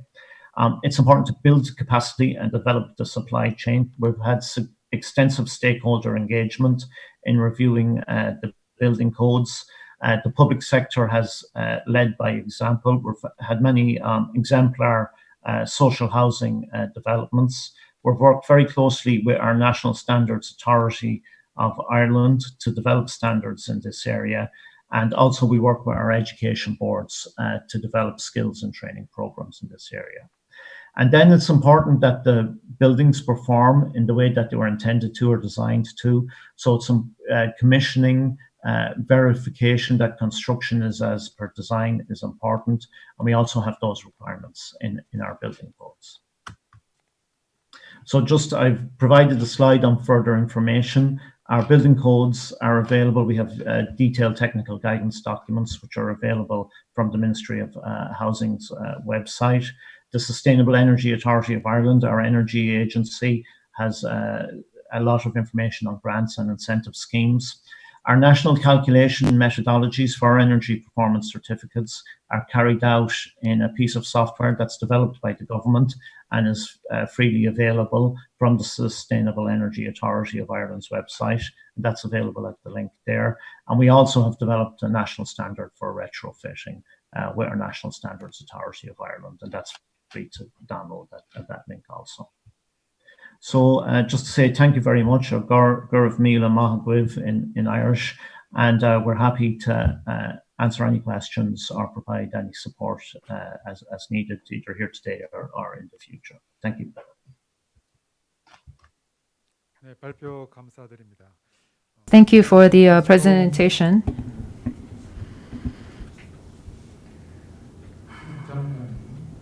Mr. Armstrong. The European Union has EPBD, and they are asking all the member states to undergo energy efficiency measures and pursue different energy efficiency measures, but they might be different depending on the member state, and each of the member state can decide on their level of energy efficiency, and they would report back to European Union. But as you mentioned before, Ireland is at the top of implementation of its energy efficiency measures for its buildings. While you have different incentive measures in place, as we've mentioned here in Korea, in Ireland, you have made use of the regulations. And because they are legally mandated, you have made sure to try to allow more people to comply with these legally mandated measures. And what you do to try to bring in the market compliance by bringing down costs, for example. I know that there are some more questions. I think we can take some more questions during the Q&A session. We'll now move on to discussants. For discussion, we have Professor Hyunjun Moon from Dankook University and myself. Actually, I have prepared some questions and comments for the European speakers as well as the Korean speaker. That will be done for 20 minutes. And then we'll be able to take some questions from the online participants. We won't be able to respond to each and every single one of them, but we will refer the questions back to our speaker so that they can respond in the remaining time. Dr. Moon, could you begin your discussion for the European speakers? Do you have any comments and as well as the questions? Yes, hello, pleasure to meet you. I'd like to thank all of you for your presentations on zero energy building. This ZEB Insight Forum, it was very helpful for me to hear your different thoughts and insights. I would like to provide some of my comments and then move on to asking some questions. Recently, we've seen rollouts of ZEBs, green buildings, green modeling. I think that this green building, green infrastructure is going to be a very important thing going forward, which is why we have to try to have a more rational-based thinking towards green energies, green energy buildings. Ms. Kim, in her presentation, mentioned about the different incentives provided by the city of Seoul, and the implementation is only about 8.4%, which is quite surprising because it's so low. I think that there is room for improvement. Building energy, it's very important to try to design the building first off, to try to cut down on energy use, but also as important is to allow for efficient use and consumption of energy. So when the building is operated and the building is being used, we have to provide for consistent monitoring of the energy consumption of that particular building to try to see whether the energy consumption is actually being saved and being cut. But when we provide incentives, but the energy saving measures are not being met, the energy saving and energy cutting is not up to par, then what are we going to do? We have to offer some sort of countermeasures to that. So we have to do something to try to verify whether the policy measures we've put in place are actually working as intended. So in that, I would like to ask you some questions. First to Maria. First, our first speaker from Europe. Dr. Fabbri, I have a question for you. It is very interesting to learn that there is a goal to improve existing building stocks towards nearly zero energy building. That is a very aspirational goal indeed. Because we need to ensure energy efficiency in the operation of the buildings. And for that, according to your presentation, you talked about managing and monitoring real-time energy consumption. I wonder whether Europe is able to collect such data. So what's the current level of energy consumption related data being collected for the actual buildings in use? And how do you actually process and analyze such data gathered? Yes, thank you for your question, which is really pertinent. And the answer is fairly simple, but also, I guess, disappointing. For now, not yet. It's not yet possible to collect data about real energy consumption and put it in a database and use it. It is done. No, it is not yet possible to do it at European level. I'm not aware of any member state that does it regularly. We have seen and we do see examples in different pilot projects, in research projects, in certain areas.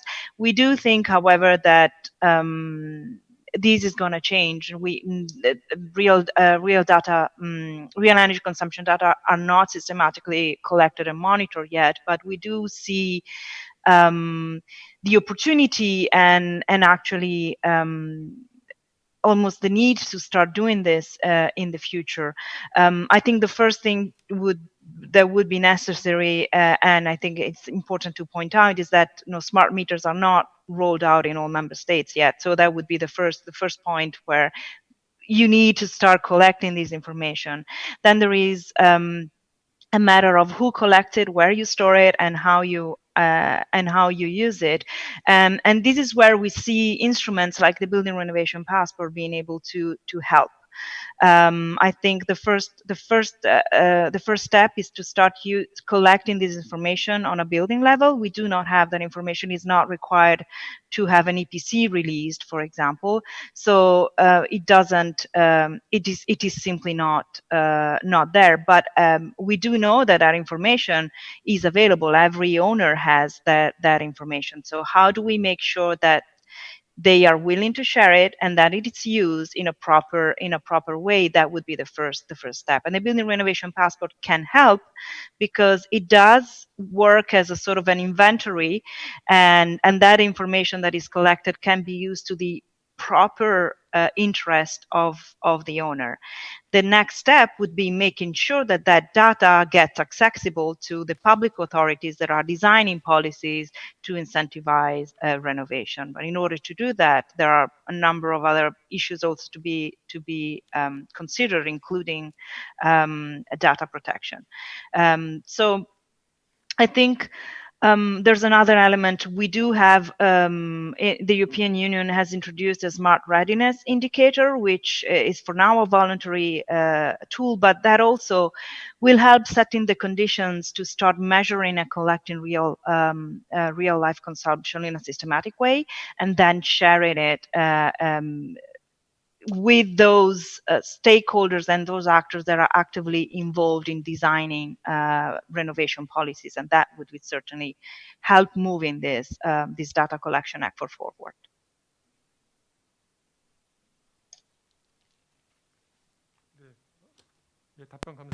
Thank you very much for your response. I also have a question for Seán, for Mr. Armstrong, who's our second European speaker. In the presentation, you mentioned that for the existing buildings, they can be eligible for financial incentives, but they have to go to at least B2 or 150 kilowatt hour level of energy efficiency. In the case of Korea, we have an EcoTour program, and the EcoTour program is very similar to yours, and it's your scheme is called the BRE, as I understand. So there is a level of performance that is being mandated at the design stage, but once the building is built, maybe once the building goes into operation and it's actually being used, maybe the level of energy efficiency is not what it was actually earlier designed for.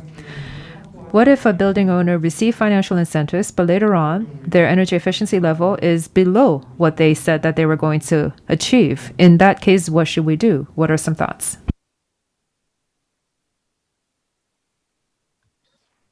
So yes, this is a good discussion. Really, we're talking about the performance gap here. So when we're calculating energy performance certificates or building energy ratings, the calculation methodology is based on the EN standards. So how the heat loss is calculated through the dwelling based on the EN standards. And then there's standardized conditions assumed for occupancy, for hours of heating. And then the energy performance certificate is based on that standardized performance. And this is useful for people who are renting or buying houses, because they can compare between two different houses, assuming that they would have the same occupancy in each of those houses. But of course, when you go into the house, your occupancy may be different. There may be a family in the house, there may be a single person in the house, and the hours that you're in the house may be different. So that will change the energy use. And then there may be differences between the standardized performance and the actual performance. So we have done some studies in Ireland, and what we're found is that for poor performing houses, when they are retrofitted, when we compare the standardized performance and the actual performance based on builds, there can be a difference of up to 60%. And this is because that quite often when you have a very poor performing house, you don't heat all the rooms to a comfortable temperature. So you're quite happy to live in one room and keep that room very warm, and the rest of the house can be quite cold. And then you renovate your house, and it's easier to heat the whole house, and you keep the house the whole house at a comfortable temperature after renovation. So the savings are taken as comfort rather than as financial or energy savings. So from a reporting point of view, we have research studies that show this. And when we are reporting our savings, we actually apply an adjustment factor to our savings to take account of this. From a home occupancy point of view, I think the improvement is still there. It's just a person who's taking the saving as a comfort rather than as a financial saving. But the financial incentive has been based on achieving the standardized performance and not the actual performance. So it's not as if you need to change the financial incentive or take away the financial incentives. The standardized performance has been achieved. It's just that the benefits have been taken maybe in a different way rather than financial savings or energy savings. And from a reporting point of view, we do take account of this when we're reporting. I think an important thing also is when you're actually carrying out the works, that you do commissioning and validation of the works, so you get the performance to be as close as possible to the intended performance. And areas where we validate the performance is we have mandatory air tightness testing on all new dwellings. We've recently introduced a scheme where we validate mechanical ventilation systems when they're installed by an independent validator. We also require commissioning of equipment, and also in our regulations we have handover of user information to the homeowner so as they know how to operate the equipment properly, so as we can get as close to the standardized performance as we can. But of course there will always be the case where people take back savings as comfort or in other ways. And yeah, we need to understand that better and take account of it in our energy performance calculation methodologies.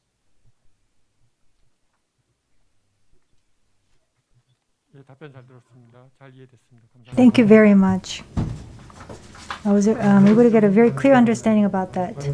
So I am going to ask these questions to our European speakers. To Madame Fabbri, I have a question for you. So incentives comprise of financial and non-financial incentives. In the European Union region, you have the building renovation passport system. This is a very effective scheme indeed. But ultimately, it is a long-term plan, but of course there will be some upfront investment needed.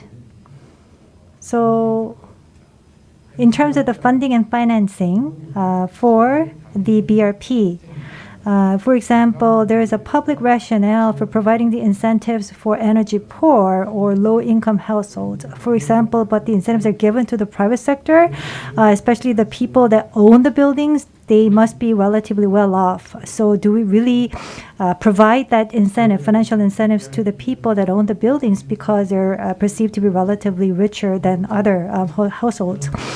So from that point of view, in terms of the equity for the financial support, how do you ensure the equity of the financial support? So who are the priority sectors that receive the BRP support? What are the sectors that receive the financial support?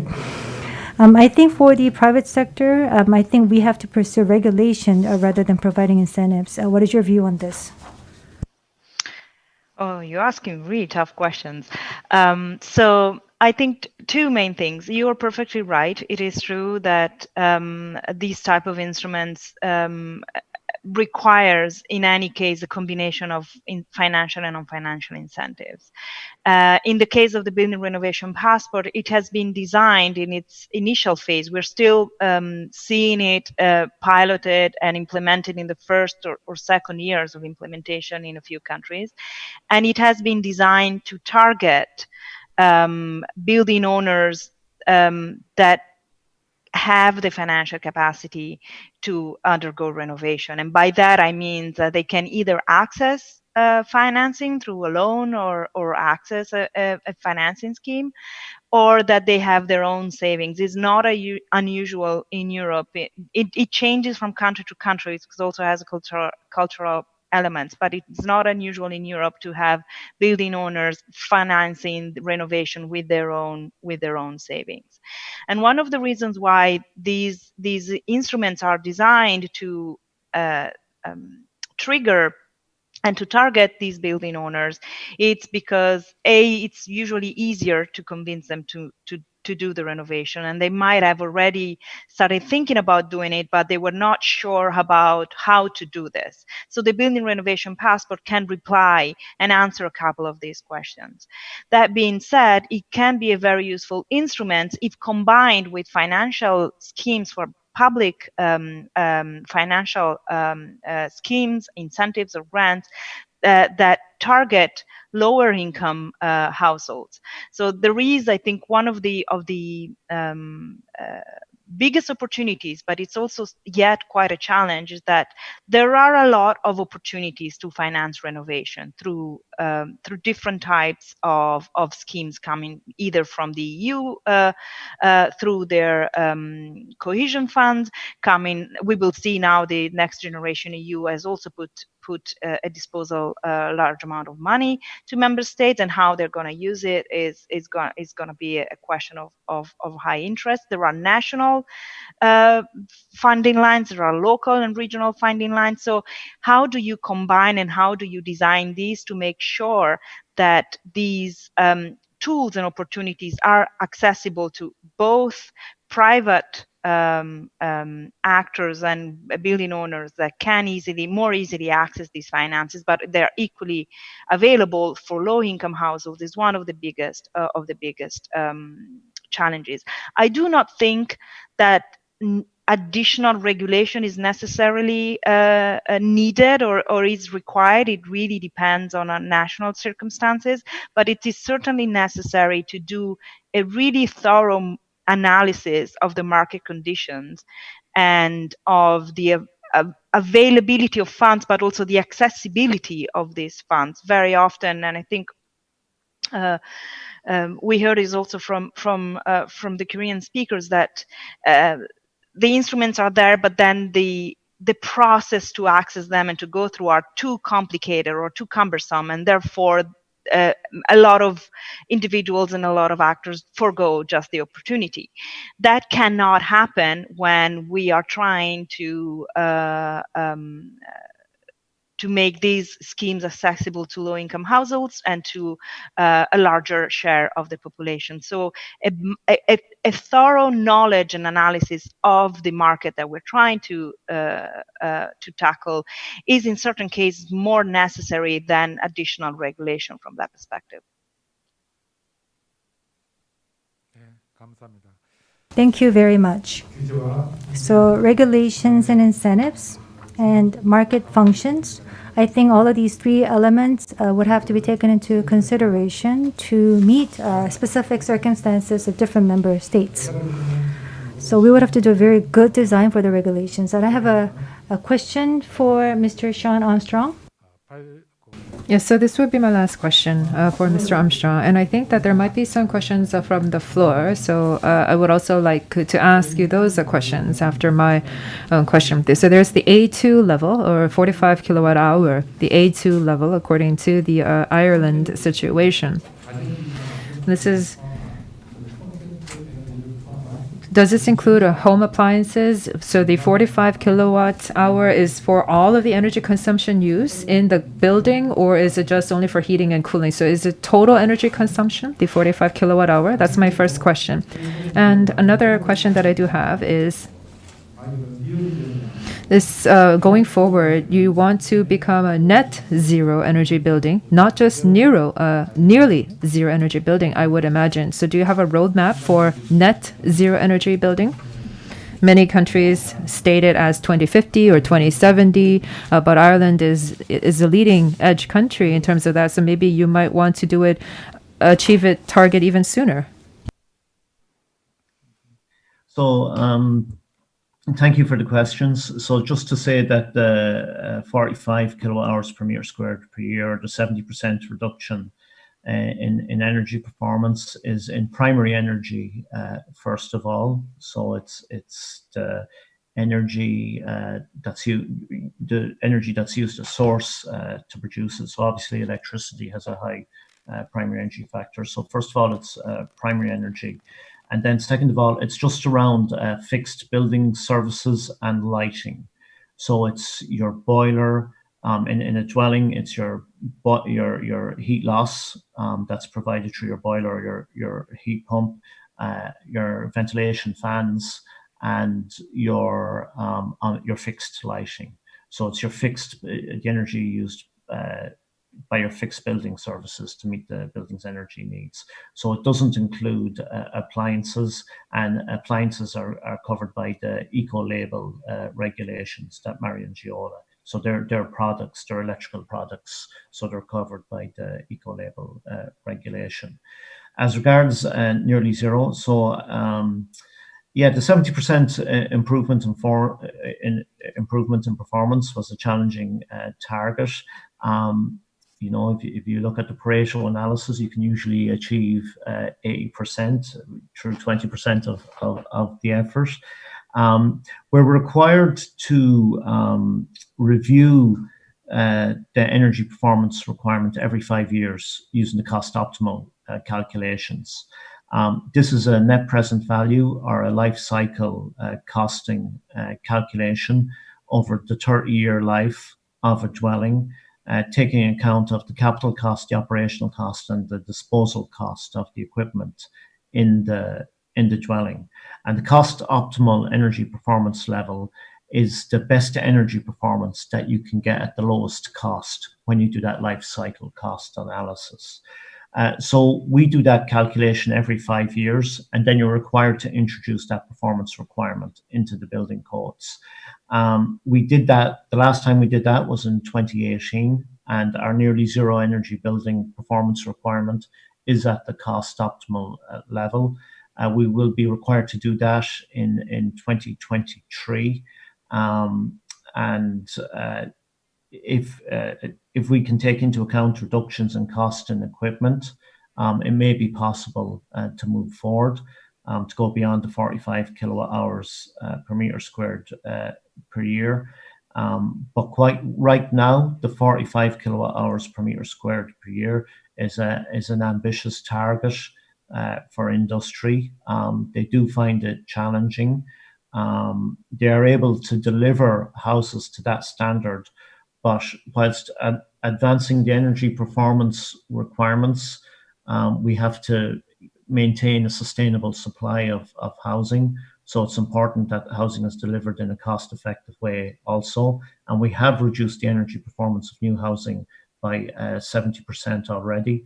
So I think the target or the focus should be on existing housing and advancing the performance requirements of existing housing. So we have a B2 requirement, or 125 kilowatt hours per meter squared per year for existing housing. And I actually think, you know, from a point of view of having a significant effect on carbon emissions, that's the target that we need to look at advancing and bring into the nearly zero energy building. I think that should be our priority in our next reviews. I think we've done a lot of the heavy lifting with the nearly zero energy buildings, and now is the time to focus on getting existing housing stock to that nearly zero energy building level. But we will review the current performance requirements, and we will revise them in accordance with the cost optimal calculation methodologies when the next round of calculations are due. 네, 감사합니다. Thank you for the response. So each country has put forward their vision or goals for the full ZEB implementation, not only for the buildings. They want the whole society to go net zero or energy efficient. So this is the new concept of net zero society. I think that pathway towards that is being accelerated. But from a technological point of view, we have to make sure that there are ripe conditions in place. And there are various efforts needed in that regards, and the process will really matter. And I think every 5 years, Ireland is renewing its plan to make it suitable for the current circumstances. And that concludes our discussion by the designated speakers. And we're going to open the floor for our online participants. We have received some questions in advance, And I will have to utilize this opportunity to ask you questions from the online speakers again. And in the interest of time, I won't be able to ask you a lot of questions, but I have a question to Dr. Kim. Now, if you use new renewable energy for more than 20% of the energy consumption, are you able to get incentives for the Seoul city citizens? No, not necessarily. This is good for the construction review. So it is a criteria that requires 20% of energy to come from the new renewable energy. Is it for the total energy use or is it for the 5 energies? No, it's energy efficient rating. No, it's not for the total energy use, but for the energy use. Another question, 8.4% of the implementation rate for the incentives. Yes, it seems to be quite low. And you have conducted an analysis on the 8.4%. Payback is about 8 to 10 years in order for the investor to recoup the investment, 8 to 10 years. And if you're able to, I think we can do this just naturally in the market rather than having to put a lot of pressure.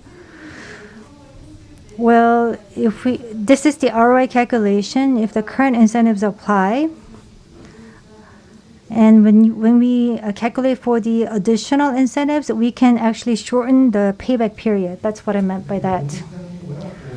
But this market, building market, is very conservative. So even if the payback is 7 to 8 years, as a practice, it really doesn't proceed that way. So whether it is a government or the local government, I think they really need to introduce some incentives to facilitate that renovation activity. So even if the recoup period is 9 years, the market will probably not opt for that solution because it's too long a period for a recouping investment. So even if it is 9 years, there are additional incentives needed.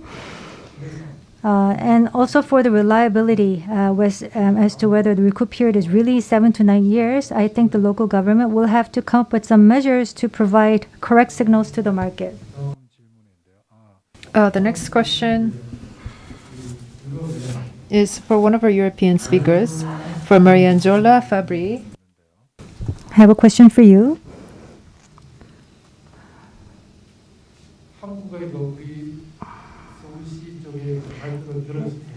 You've heard from our Korean speaker about the Seoul metropolitan government's various incentive schemes. How would you compare that to European schemes for incentives? Because many speakers say that the Korean incentive scheme is very low. So incentive level is very low, and it is really not sufficient to facilitate the transition. So if you compare that level to the European level, how does Korea do or perform in terms of the incentive level? I do think it's very tricky, and I probably also unfair to compare incentive levels across different geographical areas without knowing more about this. So I will not comment on the number on the effort. I think what it's important is, I think there are a lot of similarities. What I've heard are many things that I've been hearing, and we've been hearing from experiences in European member states over the years. And I think it is a matter of, as I said before, making sure that the incentive and that whether it's financial or non-financial is put at the right trigger levels. If you take a financial incentive, for example, depending on the market, you can foresee what are the amounts that would trigger a certain reaction and trigger interest for the potential user of the scheme. But you also have to make sure that that incentive doesn't only trigger its attention, but that is followed by actions. So how do you put that number? It has to be a result of a really thorough understanding of who is your target audience and how does that particular group of investors, if we can call it that way, how do they behave and to which type of incentives they react.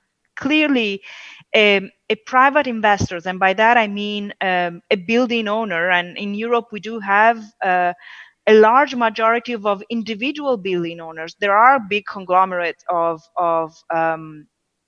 owners that own multifamily buildings and then they have a portfolio of properties, but in many cases we are talking about individuals. So the way they react to an incentive is very different to the way that a real estate investor react to any type of investment. So that is more important to me to compare than the actual trigger level and effect. What I've heard is also that there are a lot of similarities in how the potential beneficiary of an incentive level reacts. So we have to consider, as I mentioned before, how easily accessible it is, how understandable it is, how fast they can see the benefits and the results of those schemes. These are all elements that do make an influence, and they do influence the capacity and the ability of a program to be successful, but most importantly, the willingness of the subject, of the target of those schemes to actually decide to act. Because one thing is deciding to get the information, but it's very difficult to then taking this information and put it to use by deciding to invest in renovation. And I do fully agree with Seán what he said before. I think the biggest challenge for Europe is now tackling the existing building stocks, how to do it and how do you properly design these programs. I think it's a common and a shared issue across geographical areas. I think we're facing very similar constraints in Europe as well as in Korea, despite the differences in the building stock.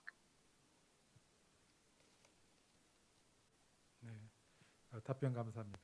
Thank you very much for your response. I feel that for all regulations or policies, I don't think there is a correct answer. We have to look at each country's situation, funding, capacity, and the country's market situation, for example. So while we are working together with our European colleagues, we can refer to Europe, but we have to continuously work towards creating a customized, fit-for-purpose scheme for Korea, and Europe will do that for its European countries. We do have another question for Mr. Armstrong. So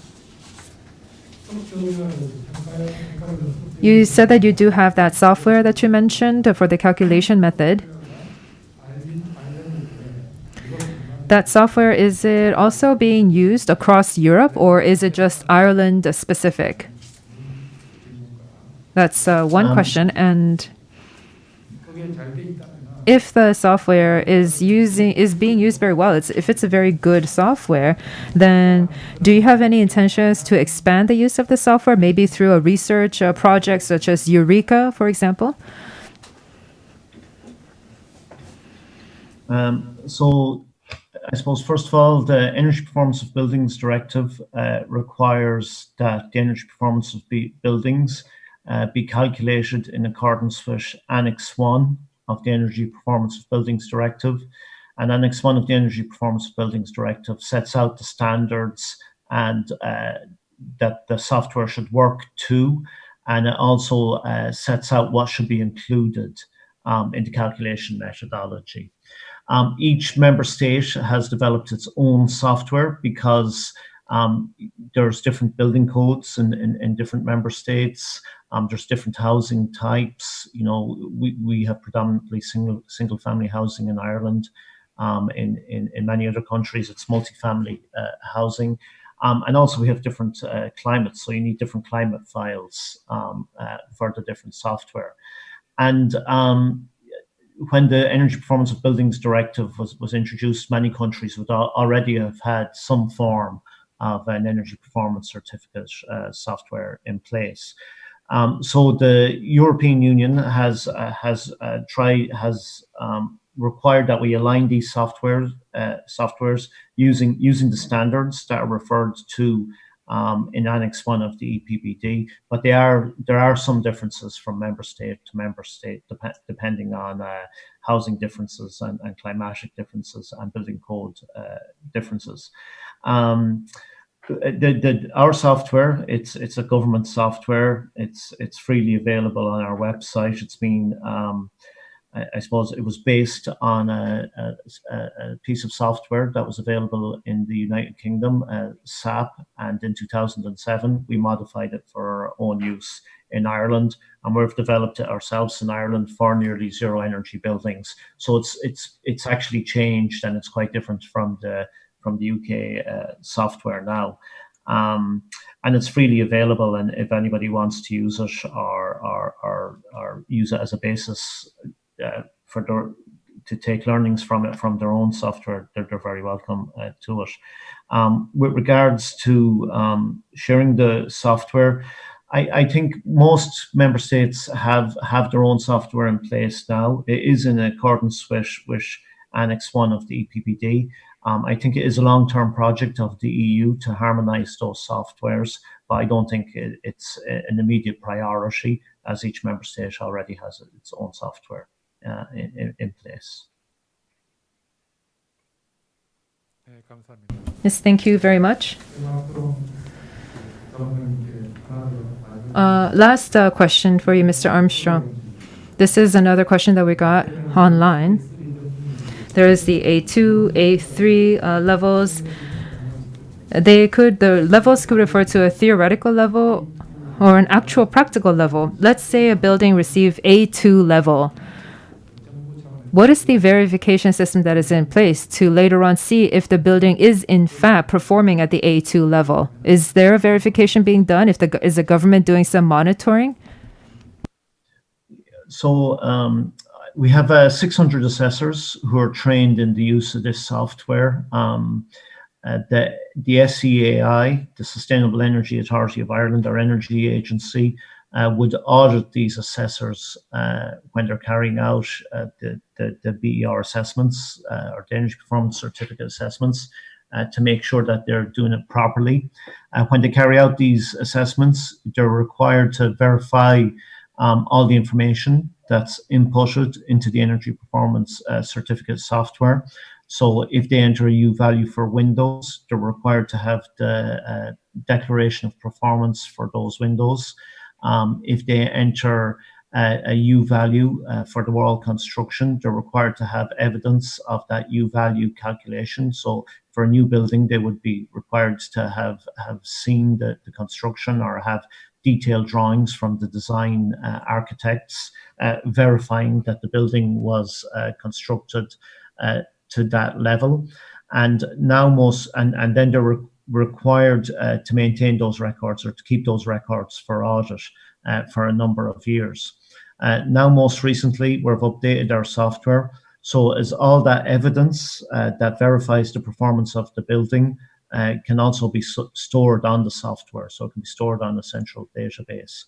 So in the future, whatever evidence that the current energy rating was based on will be available. The BER cert has a life of 10 years, so it needs to be renewed in 10 years' time. So whatever evidence was available when the original BER cert was done will be available again in 10 years' time, especially if it's a new building. That's very important.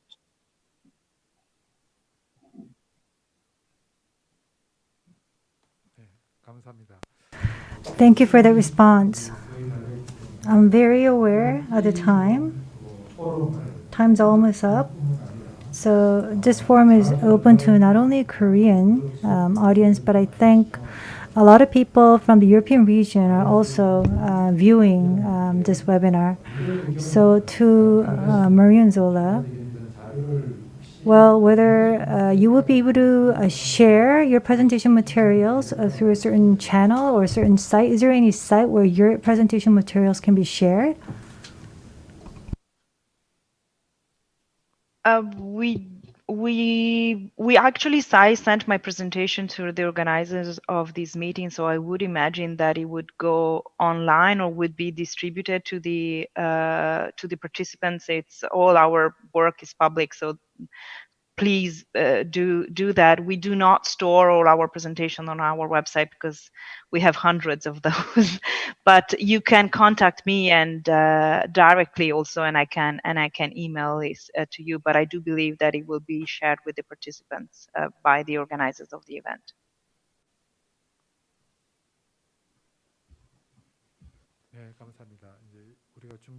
Thank you very much. Our time is almost up, so I will have to wrap up the session. So we were able to learn from our 2 speakers from Europe and also 1 speaker from Korea. We learned about the incentive schemes that are operated in different countries, but we also looked at non-financial as well as financial incentives, as well as various market functions that would have to be designed correctly to reflect different specific situations of countries. Korean incentive systems would have to reflect the needs of the Korean market. The same goes for the European region as well. That's where we stand. However, we would be able to learn from each other through benchmarking and sharing of our experiences. And by doing so, our countries would be able to move towards facilitating the ZEBs and also to gain a better understanding about the market situations and also narrow any gaps in our understanding. With that, I would like to thank our participants once again for the 4th ZEB Insight, and this concludes the 4th ZEB Insight. But are there any final comments to be made? There was a special request from the organizer. Those of you who are watching this webinar, there is a survey form that you're asked to fill out. It is on the right side of your screen, and that online survey is going to be very useful in improving our webinars going forward. So with that, I would like to conclude the seminar, and please be sure to fill out the online survey form. Thank you very much.